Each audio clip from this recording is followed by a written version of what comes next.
Bonjour à toutes et à tous, bienvenue dans Histoire surprenante. Notre première histoire concernera une des creepypastas les plus célèbres, le Slenderman. Le Slenderman est une créature humanoïde d'apparence grande, mince, avec des bras anormalement longs et un visage pâle sans traits. Certaines versions le décrivent avec des tentacules sortant du dos ou des épaules, ou avec des traits pouvant faire penser à des yeux, un nez ou une bouche. Il porterait un costume noir, parfois accompagné d'une cravate rouge. Il serait à l'origine de la disparition d'enfants. Il est apparu pour la première fois en 2009 à l'occasion d'un concours de montage photo Photoshop sur le forum Something Awful, traduisait quelque chose d'effrayant, par un certain Victor Surge, de son vrai nom Eric Knudsen. Ce personnage est immédiatement devenu populaire, jusqu'à devenir un personnage de jeux vidéo et de séries télé. Une web-série le mettant en scène est même sortie en 2009, Marble Hornets. En parallèle, des témoignages plus ou moins répandus se sont mis à fleurir sur la toile. Des témoignages que je vais vous raconter maintenant. Quand Victor Surge a posté les deux photos montrant le Slenderman, il les a accompagnées d'une légende racontant l'histoire de la photo. La première contenait une citation et une légende. Les voici. Nous ne voulions pas y aller, nous ne voulions pas les tuer, mais son silence de plomb et ses grands bras ouverts nous horrifiaient et nous réconfortaient en même temps. 1983, photographe inconnu, présumé mort.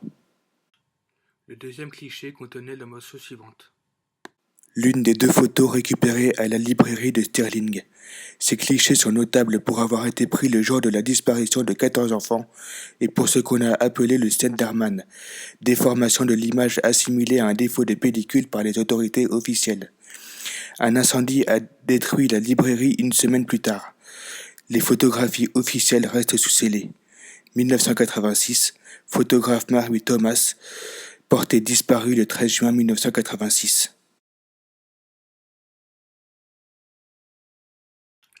Bien sûr, je viens de vous dire que le Slenderman était né d'un montage photo. Mais comme toute creepypasta, il y a une histoire derrière. Le Slenderman était au départ une véritable personne, qui est décédée à l'âge de 28 ans. Il aurait été victime d'un accident quand il était enfant, un accident qui lui valut d'être défiguré. Les autres enfants se moquaient souvent de lui à cause de cela. Ce serait d'ailleurs à partir de ce moment qu'il aurait commencé à détester les enfants. Ses parents l'emmenaient souvent à la messe, et ce, quelle que soit son humeur ou son état. Bien sûr, ses enfants ne se gênaient pas pour parler dans son dos, le traitant d'erreur de la nature, de monstre ou de créature de l'enfer. Son seul refuge était de lire des comics. D'ailleurs, savez-vous quel était son plus grand rêve? Devenir un super-héros. Plus les années passèrent, plus son aversion pour les enfants grandissait. En s'inspirant de ces héros de dessins animés, il s'était taillé un costume noir et une cravate rouge. Il voulait aider Superman et les autres super-héros à combattre le crime. Puis ce qui devait arriver arriva. Un jour qu'il voulut essayer le nouveau vélo que ses parents lui avaient offert pour son anniversaire, il se fit renverser par 3 enfants. Ceux-ci, qu'il avait bien évidemment fait exprès, s'étaient empressés de briser son vélo et de le jeter dans l'étang avant de prendre la fuite. Le jeune homme avait commencé à pleurer et à renier Dieu. Il voulait renier toute parcelle d'humanité en lui. Il s'était d'ailleurs jeté dans l'étang. Certaines versions racontent que Dieu l'aurait entendu et que quand il était ressorti de l'étang, il aurait eu le visage défiguré par les rochers qui se trouvaient au fond de l'étang. Bien qu'il ait été dépourvu d'yeux et d'oreilles, il aurait gardé tous ses sens. Le Slenderman était né. On raconte que depuis ce jour, une créature humanoïde se baladerait dans les bois et les forêts et s'en prendrait aux enfants qui oseraient se moquer des autres à cause de leur physique. Maintenant, voici un des premiers témoignages publiés sur le forum Something Awful. Il s'agit d'un internaute du nom de Toro Hop qui relie le Slenderman à la mythologie médiévale allemande. Voici ce qu'il a écrit.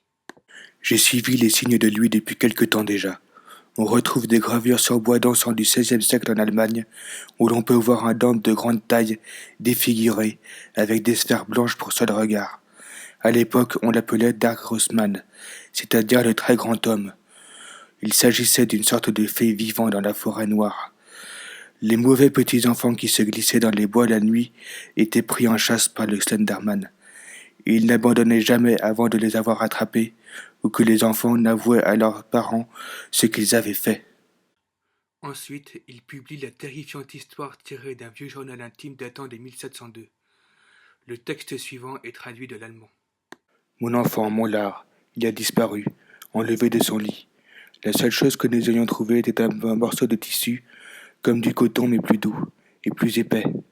Lard était rentré dans ma chambre hier, hurlant aussi fort qu'il le pouvait. L'ange est dans les jardins. Je lui ai demandé de quoi il parlait, et il s'est mis à me raconter des histoires à dormir debout sur un certain Dark Grossman. Il m'avoua s'être promené dans les bois aux alentours du village et avoir retrouvé l'une de mes vaches mortes pendue à un arbre. Au départ, je n'en ai rien pensé, mais maintenant l'art a disparu. Nous devons le retrouver, et ma famille doit quitter cet endroit avant que nous soyons tués à notre tour. Je t'en prie, l'art, pardonne-moi. J'aurais dû t'écouter. Que Dieu me pardonne. Après avoir publié le témoignage que je viens de vous lire, cet internaute a publié une gravure datant de 1540 où l'on peut voir un enfant se faire enlever par une créature ressemblant au Slenderman. Il serait surnommé Der Ritter ou le chevalier en français. Bien évidemment, cette photo est truquée. Voici maintenant une comparaison entre la photo originale à droite et celle retouchée à gauche. Voici maintenant une seconde gravure de ce personnage, datant aussi de 1540. Le Schlankwald, ou la petite forêt en français, est un poème allemand qui nous vient de la mythologie allemande. Voici sa traduction en français. Ils disent que les monstres ne viennent que pendant la nuit. Cette lumière va l'en chasser. Mais pas toutes les créatures suivent cette règle. Pas certains de la sécurité pendant la journée. Ils se cachent en marge de votre vision, de brefs aperçus de la distorsion. Ils se faufilent et se tordent derrière vos yeux. Vous voyez-vous ces membres tordus? Avant que vous ne vous en rendiez compte, vos enfants seront pris, et maintenant il est descendu vers vous. Son souffle est trop pressant, son acide présence, il sent la pitié excessive. Soudain, pris au piège dans son étreinte si serrée, vous luttez pour vous libérer. Il rit et gargouille et il hurle de joie. Il tourne la tête pour vous voir. Vos enfants pleurent si leurs yeux sont retirés. Ils s'effondrent immobiles et silencieux. Ses bras et ses jambes sont de plus en plus proches. Les yeux de l'homme sombres et violents.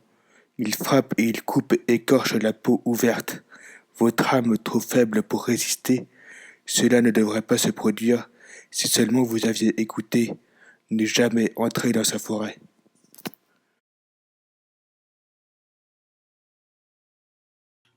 En 1989, Thomas Neely, un père de famille, se rend à la police pour signaler la disparition de sa fille Jessica.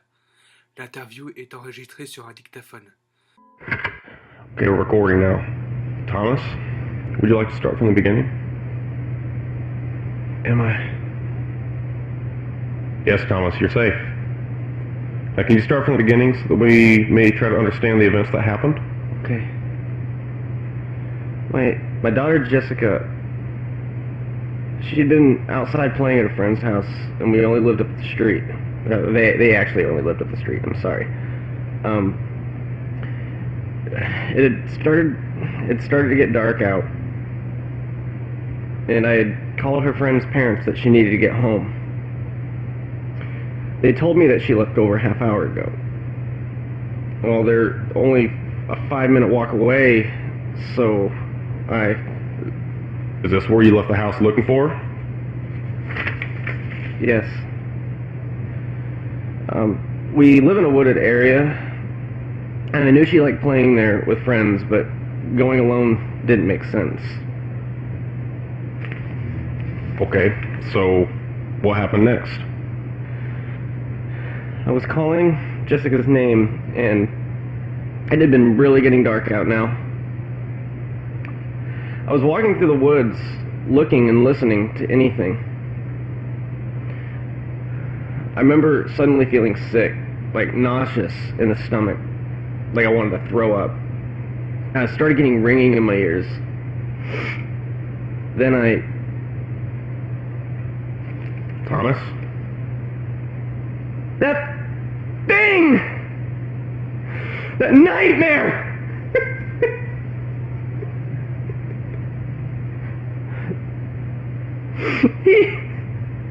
It! Jessica's clothes. One of its hands. You do.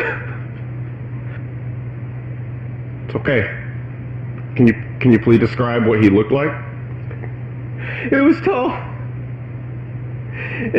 It appeared to be wearing a suit, but there's no way it was human. There's no way. The arms are almost to the ground. I've never seen anything like it. It's face. It's okay, Thomas. You can continue. That horrible fucking face! Just staring at me! But no, there was no face! There was no eyes! What did I see? Thomas, please calm your... No! No! I fucking saw you, son of a bitch! It took my Jessica! It's now coming for me! I can't sleep! I can't live! You don't know! You don't know! Oh God! Oh God! Thomas, calm down! Ah! It's right there! Release your pain. Toss it. Hold it!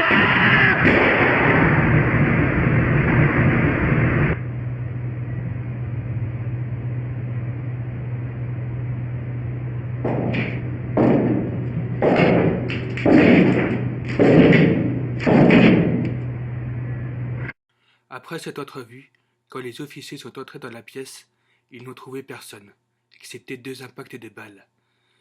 Thomas Neely et l'officier sont depuis portés disparus. La paralysie du sommeil est un trouble du sommeil pendant lequel une personne, sur le point de s'endormir ou de se réveiller, est incapable d'effectuer le moindre mouvement volontaire. Au cours de la sensation d'immobilisation, la personne peut être victime d'hallucinations auditives, visuelles ou kinesthésiques. C'est ce qu'auraient vécu plusieurs personnes qui, pendant une paralysie du sommeil, auraient vu une créature qui ressemblerait au Slenderman. Voici le récit de l'une d'entre elles. J'ai été réveillé aux alentours de 2 heures du matin par un étrange grattement dans ma chambre. À mon grand étonnement, une ombre en forme de sphère se tenait là, tout près de mon armoire. C'est à ce moment-là que je me suis retrouvé face à la créature la plus dégoûtante et horrible que l'on puisse imaginer. Elle mesurait 2,50 m de haut et avait un visage blanc avec des crocs aussi tranchants que des lames de rasoir. En janvier 2015, Christine Hamlet, une médium britannique, se baladait dans la forêt du Cannock Chase, dans le Staffordshire, dans la région des Midlands de l'Ouest, en Angleterre. À un moment donné, elle prend une photo et s'aperçoit que dans son cliché apparaît le célèbre coq-mitaine. Comme vous pouvez le voir sur la photo, le bas de la créature est caché par un buisson qui se trouve devant lui. On ne pourra donc voir que la partie haute de la créature. Ceci concorde avec des témoignages précédents qui racontent aussi la présence de fantômes dans la région. Cependant, cette photo est aussi assez controversée car elle a été publiée quelques mois auparavant, mais dans un article qui affirmait la présence d'un enfant aux yeux noirs, un autre mythe d'Internet. La photo étant en noir et blanc, libre à chacun de l'interpréter comme il le veut. Je ne pouvais pas vous parler du Slenderman sans évoquer ce fait divers. Le matin du 31 mai 2014, dans la ville de Waukesha dans le Wisconsin aux États-Unis, 2 adolescentes de 12 ans, Morgan Geyser et Anissa Weyer, ont lancé un guet-apens à une camarade de classe du même âge qu'elle. Elles l'ont attirée dans les bois, prétextant une partie de cache-cache. Elles l'ont ensuite attachée et poignardée à 19 reprises. Sa survie s'est jouée à 1 mm. 1 mm, soit la distance qui séparait la lame du couteau à l'artère principale du cœur. Heureusement, la fille a été secourue à temps par un cycliste qui passait par là et qui a prévenu les secours, ce qui a mené à l'interpellation des jeunes filles. Devant les enquêteurs, Elles ont expliqué qu'elles ont agi au nom du Slenderman. Elles voulaient prouver au monde entier son existence. Elles avaient ensuite l'intention de quitter la ville et de rejoindre le monstre dans son manoir. La presse internationale s'est immédiatement saisie de l'affaire. Dans la description, je vous mettrai le lien de l'article du Monde qui traite du sujet.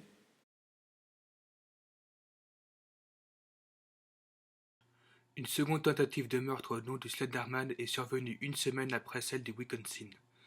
Elle est moins connue que la première car moins diffusée par les médias internationaux, mais elle mérite d'être racontée.